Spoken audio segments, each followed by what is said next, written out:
Siegel, welcome back to Shrink Wrap Radio. Thank you for having me, David. It's a pleasure to be here with you. Well, and congratulations on your new book, IntraConnected, The Integration of Self, Identity, and Belonging. You got a copy there? There it Yes. is. Shows up Nice. very nicely. And show us the thickness of it. It's thin. Not too bad, No. considering everything that it covers. Yeah. It's very extensive. Well, I'm happy to welcome you back, and I believe this is your fourth appearance on the show. So you're one of the stars of Shrink Wrap Radio. And the last time we spoke was about a year ago, and it really has stood in my mind. I was very impressed by the sense of urgency that you were feeling at the time, that we're all on the brink of catastrophe. So, in relation to that, does your new book suggest an action plan? Yeah, it does. It looks at some of the, if you want to call them catastrophic pandemic experiences we're having. Of course, the viral pandemic, but also the pandemic of racism and social injustice, the pandemic of what we're seeing right now, misinformation and polarization.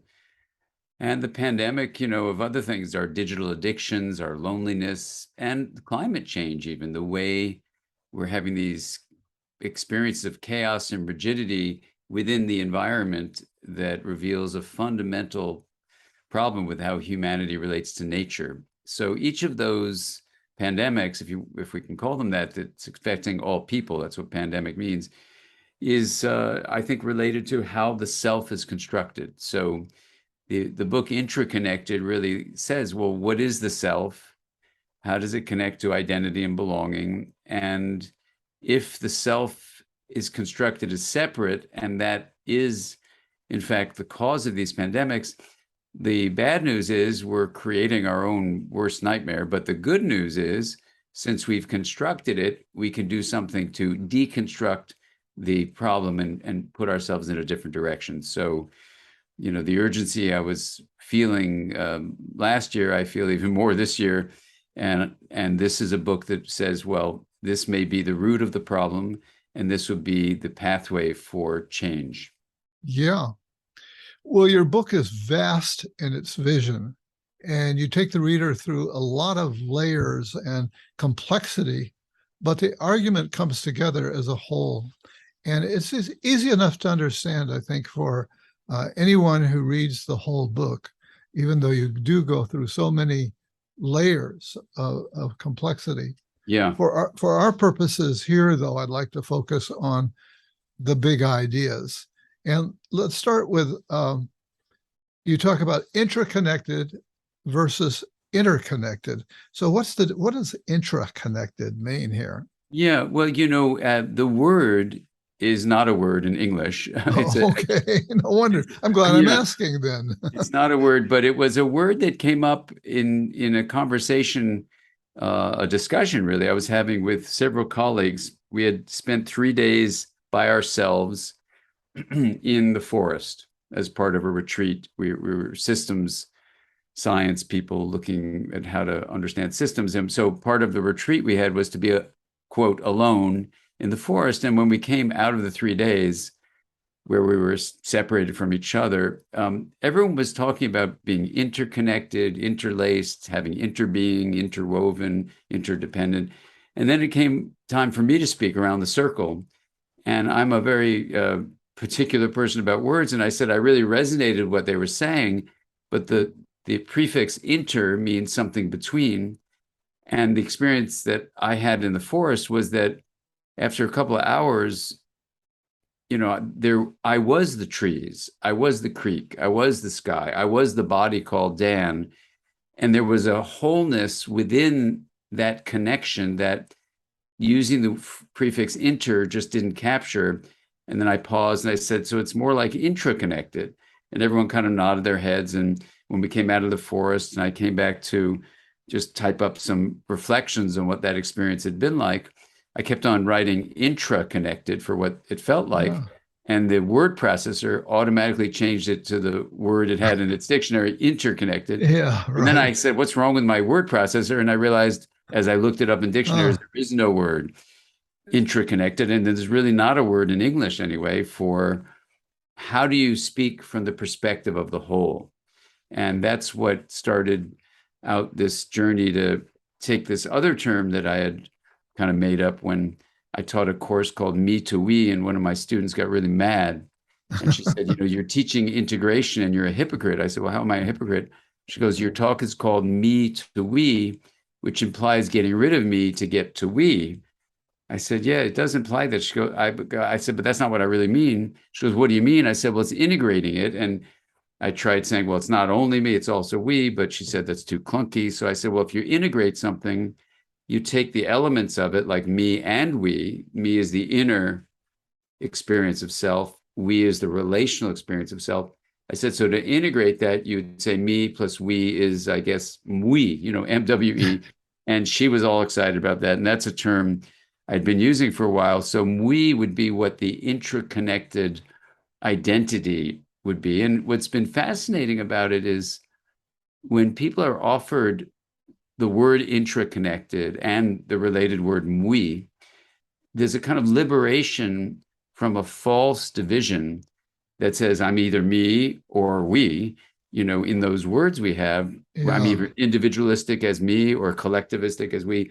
But we reveals the intraconnected nature where you can have an inner self and a relational self, and together they make up the intraconnected self. So the book, as walks you through the layers of indigenous teachings that have taught this for thousands of years. So, for example, here I'm, speaking from the unceded lands of the Chumash and the Tongva here in Southern California. And these have been teachings from many indigenous cultures. And I start the book quoting a number of leaders from all over the world in the indigenous traditions. And also in thousands of years independently, contemplative practices have come up with this same view. So in some ways, you might say, well, this isn't new, thinking about the wholeness of everything and that the self shouldn't be limited. And I acknowledge that first off in the book. And I just say, yeah, but somehow modern culture keeps on teaching a kind of lie that the self is separate. And maybe science can add to the indigenous wisdom and the contemplative teachings from thousands of years, because we don't have much time to actually figure out what's wrong, do something about it, and then actually take action for that path. And so this is just an attempt to honor indigenous teachings and contemplative teachings, and then say, look, if you look at the science of development, you can understand across the lifespan how the experience of SELF, self, which is your subjective experience, your perspective, your agency, that is the center of action, how if it gets constructed within the family, within the school, within the culture as separate, then we are set up to have these pandemics happen. But if we can actually construct an intraconnected self, not giving up the me of the individual, but acknowledging the equally important we of our relational self, then when you get them both together, that's what intraconnected means.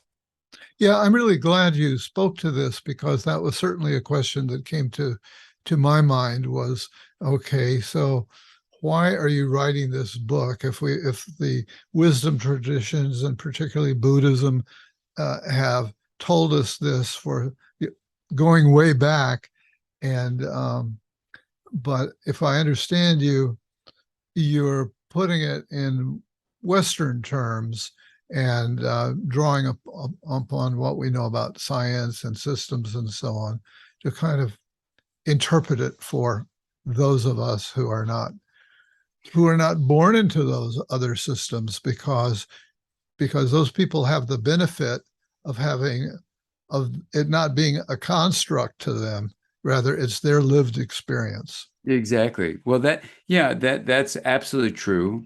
And I think what this aspect of science that I work in called interpersonal neurobiology offers is we bring all the sciences into one framework Yeah. called interpersonal neurobiology. And in that framework, we look at something called integration as the heart of well-being. Integration means a system that has differentiated elements And then as you link them, so it's a combination of differentiation linkage, as you link them, they don't lose their differentiated nature. So it's not like blending.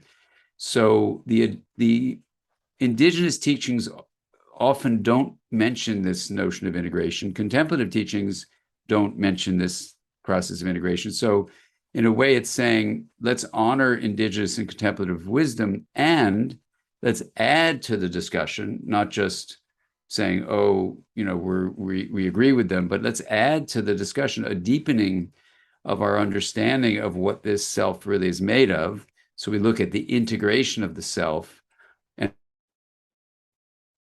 across the lifespan. So we look at the brain, we look at attachment, we look at cultural influences, and then we look at this process that science studies called self-construal, which is how a culture shapes how the self is constructed. Construal basically means construction.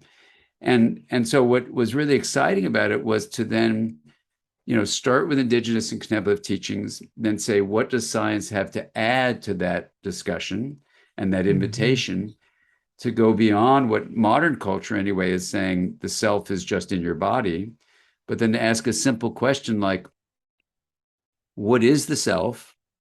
And then a related question is, why does the self have to be a synonym?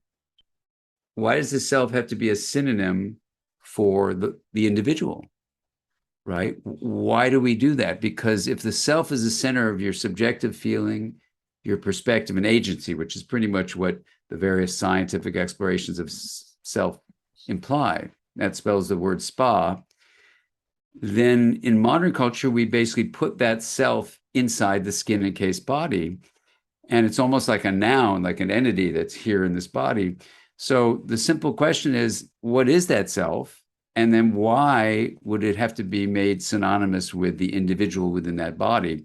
And in modern culture, especially in the United States, we're the most individualistic country in the world, and yet we have the highest rates, some would say, of mental suffering. And I don't think those are a coincidence. I think that the lie of the separate, what I call solo self, is actually the cause of mental suffering, because the self is not just inside the body, but that's what we keep on being told.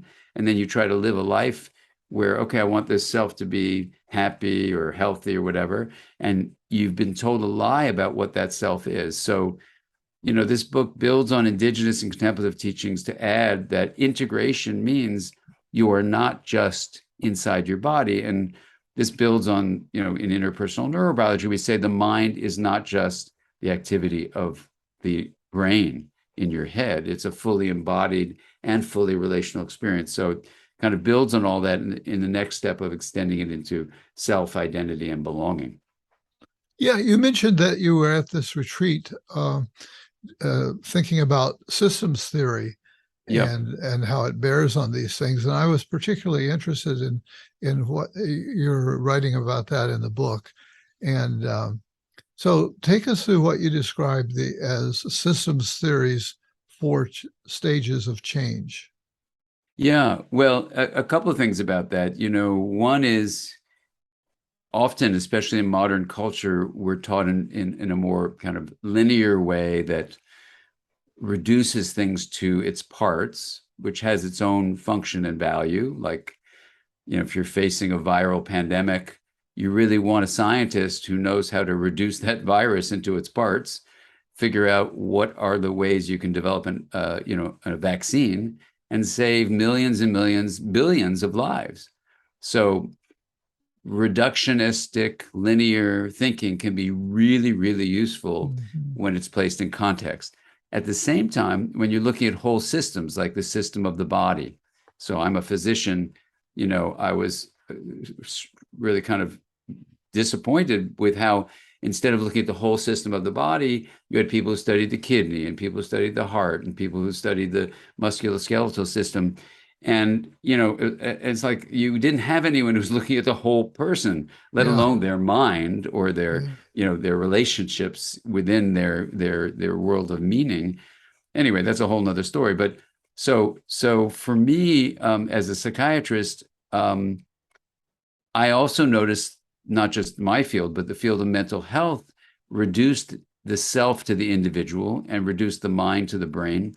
And the implications for those fields are that when you don't think in systems terms, you actually lose the fundamental stuff of what you're actually looking at, like the human being or the human being within a culture, for example. So I started to collaborate with people at MIT, Peter Senge, Otto Scharmer, Meta Bowl, who are system scientists, because I wanted to learn more. And also they were interested in interpersonal neurobiology because we take a systems view. And this was a retreat basically of members of this small group that were studying together. And in terms of your issue about systems change, in the 1980s, a number of mathematicians and physicists and other scientists got together to really look at systems, and especially systems that are called complex systems.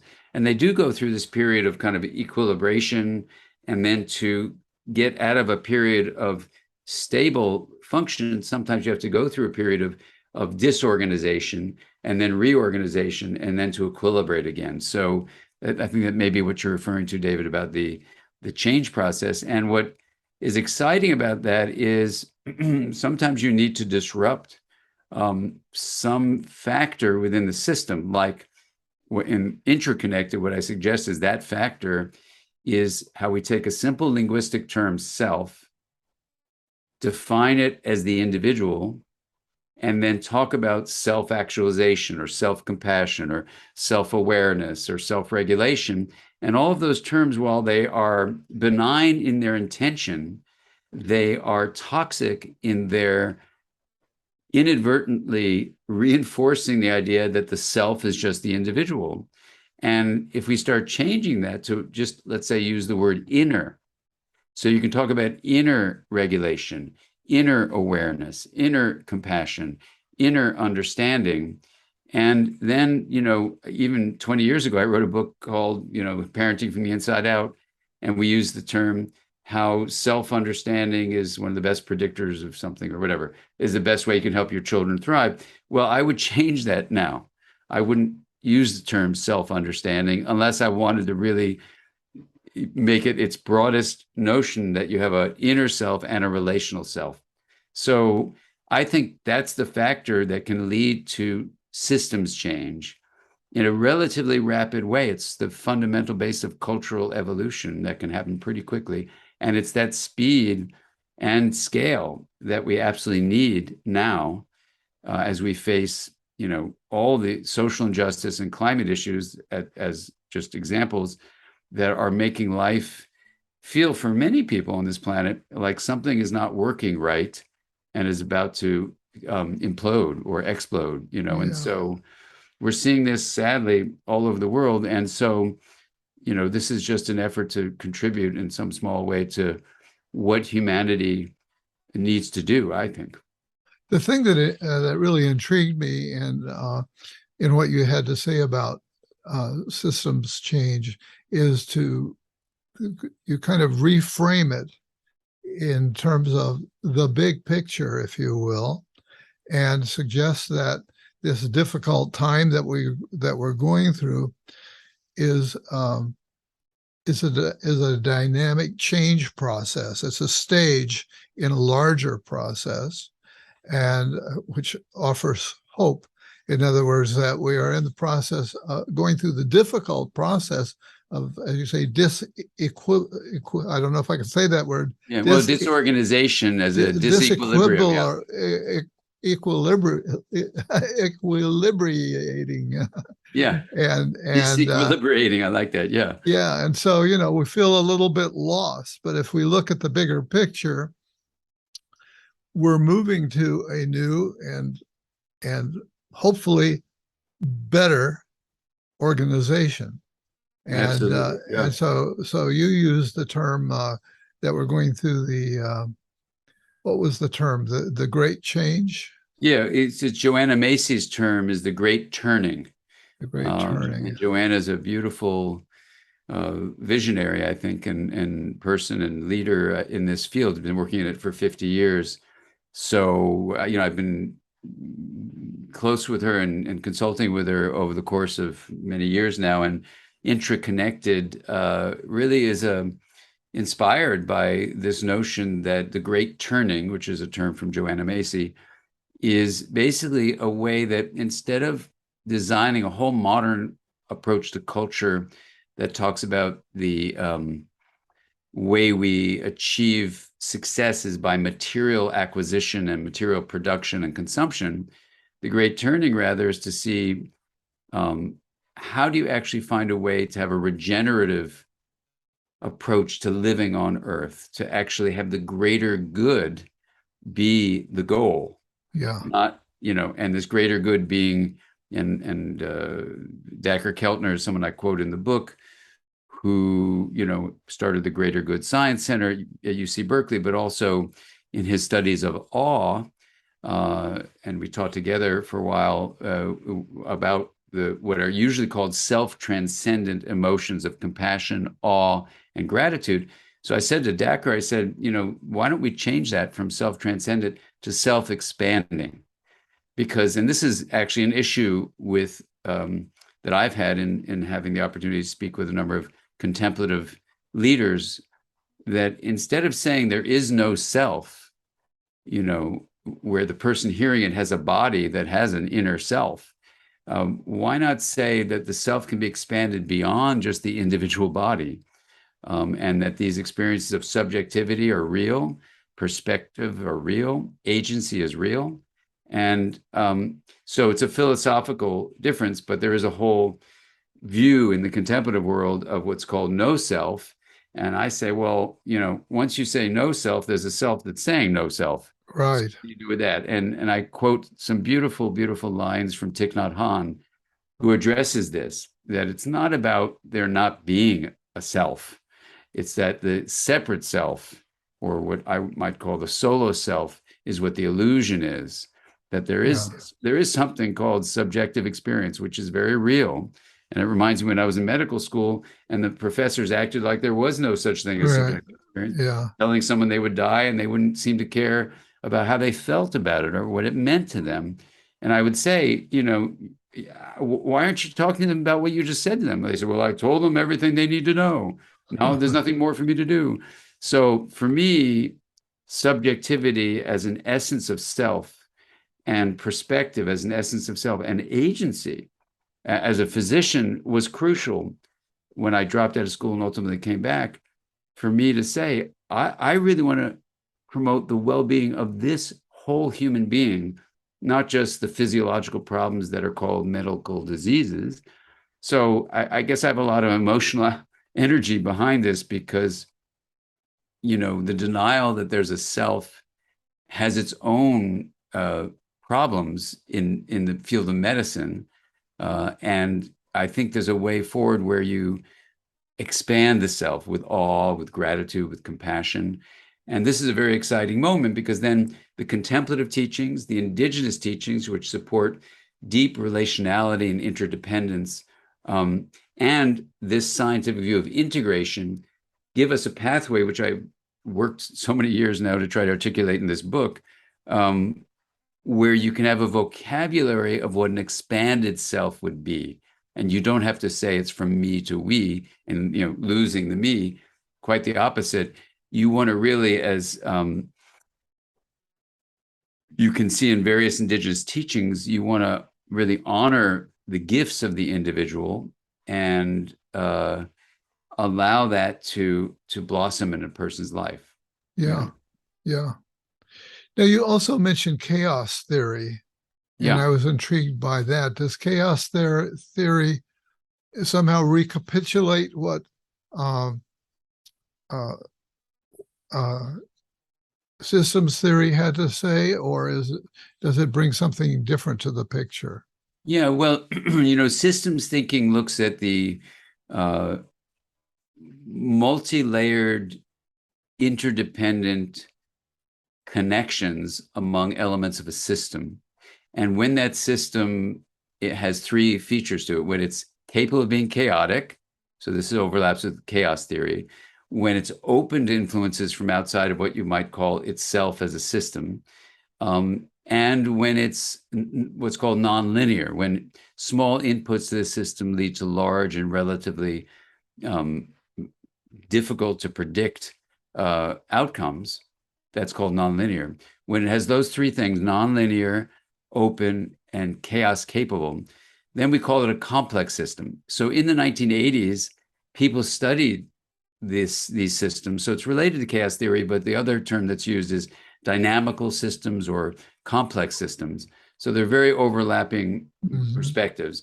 And yes, so when you're looking at complex systems, which is what we do in systems awareness, those folks I was mentioning, we are absolutely drawing on the scientific discoveries in the 1980s. So it's pretty recent, of something, for example, called emergence. And emergence is related to what Buckminster Fuller called synergy, where there's something that arises from the interaction of the elements of the parts, like, for example, the experience of wetness.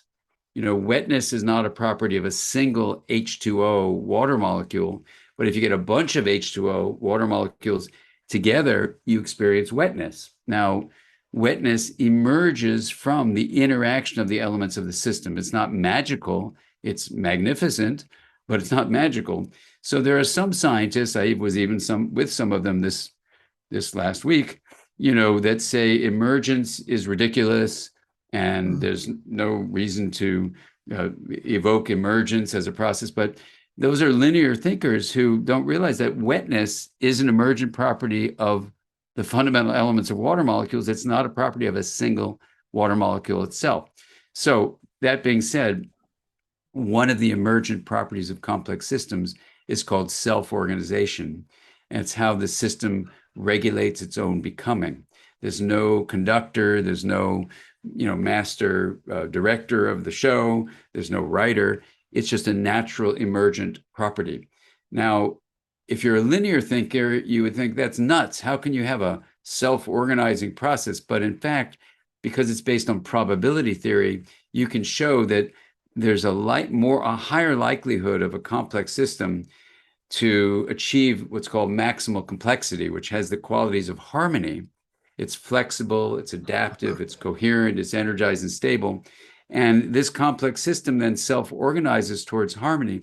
And when it's not doing that, it either goes to chaos or rigidity, which reminded me of all the patients I was seeing, that they were either chaotic or rigid.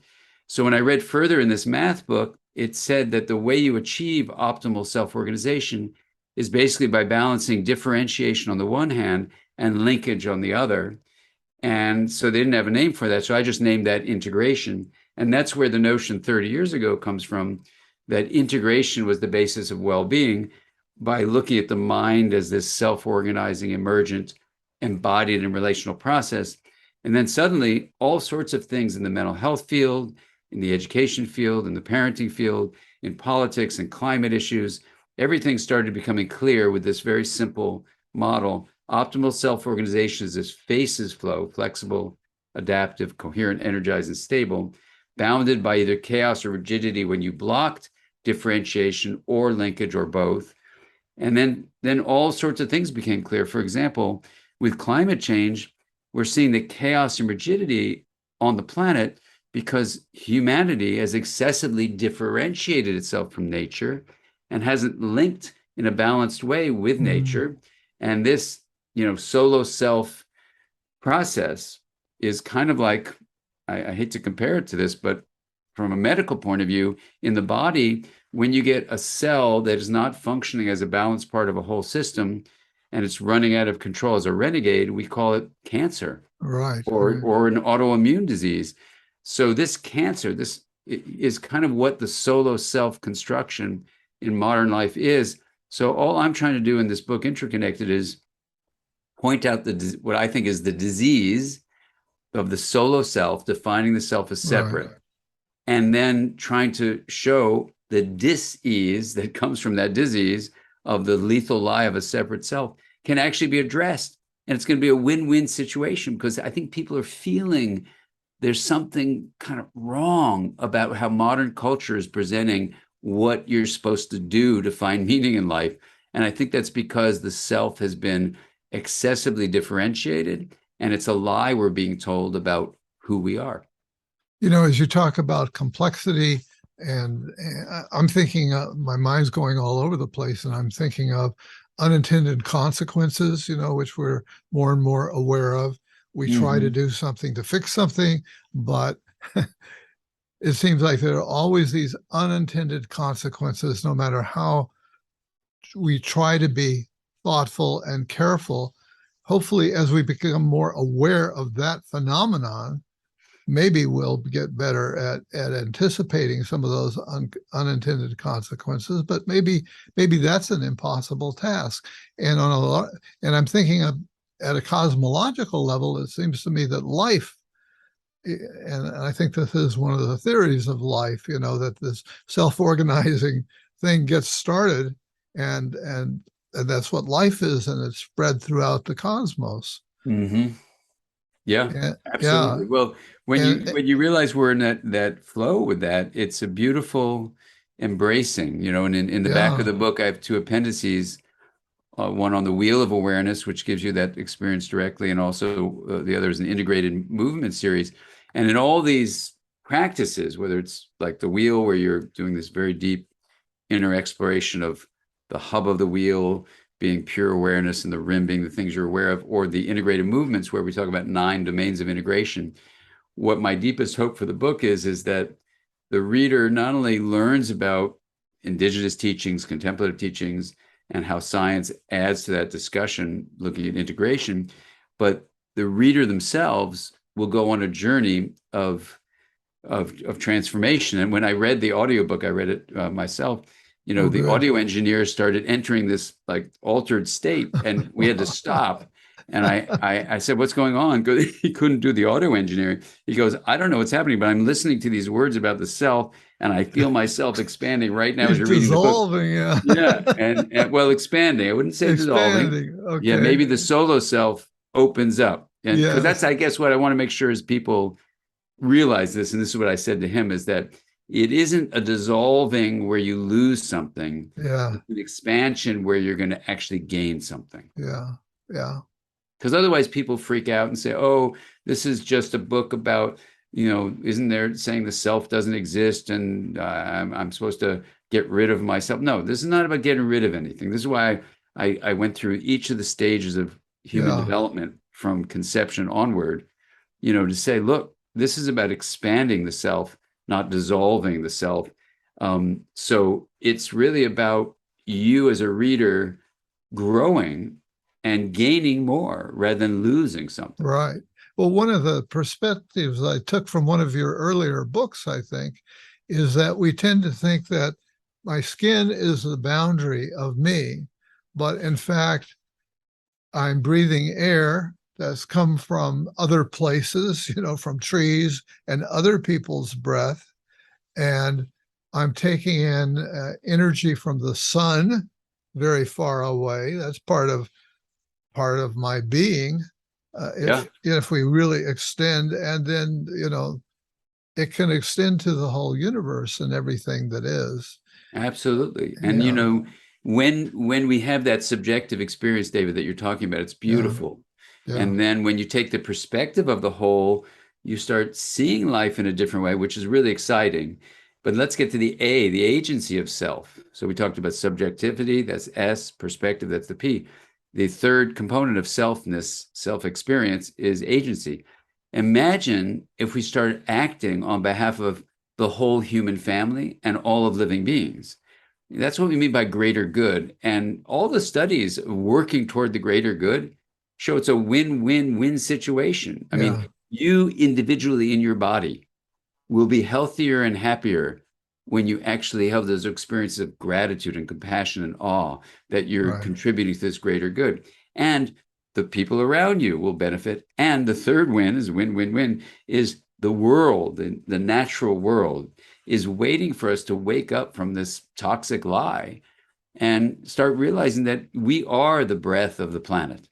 We are this world. And so, intraconnected is a funny word. I know. I mean, it's not a word. Well, maybe it'll become a word now, but the idea of the intra is to feel the subjective experience of the whole. to Yeah. take the perspective of the whole and the agency on behalf of the whole. And if we started living like that, I'm really hopeful that there's tremendous, deep, and lasting change that together we can create. Well, there's a question lurking in here, I think, about about ethics and good and evil. And so what are your thoughts about good and evil? So tell me more about that, David, because I'm trying to figure out which aspect of the journey of IntraConnected bring up good and evil in that way. Yeah.